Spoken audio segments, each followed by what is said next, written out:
Senator Bato de la Rosa dumating ngayong araw sa Senate plenary session matapos ang hindi pagdalo sa mga Senate session sa loob ng 6 na buwan.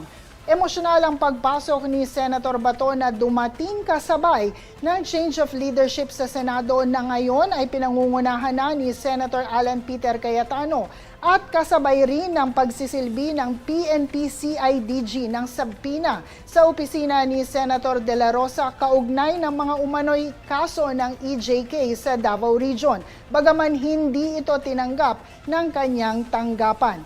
Samantala, bago pa ang palitan ng liderato sa Senado, naging mainit ang sitwasyon sa loob ng plenaryo pagpasok ni De La Rosa dahil di umano ay hinarang siya ng NBI. Ayon kay Bato, nakipag-wrestling siya sa personnel ng NBI dahil pinipigilan siyang pumasok sa session hall.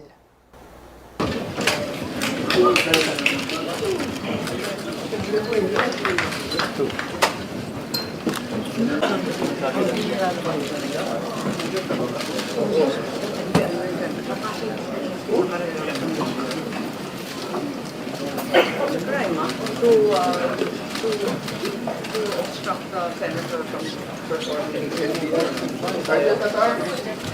Sergeant at Arms, ano Bawal ginagawa yan. niyo? In the performance of his duties, hindi pwedeng saktan, ha? Di-wrestling ako ng mga NBI dyan. Tingnan mo, Sergeant at Arms, bakit ganyan? bakit na? Sergeant at Arms, pinabayaan nyo yan. Napasok dito. Sa amin dito? Grabe. Martial na ba tayo?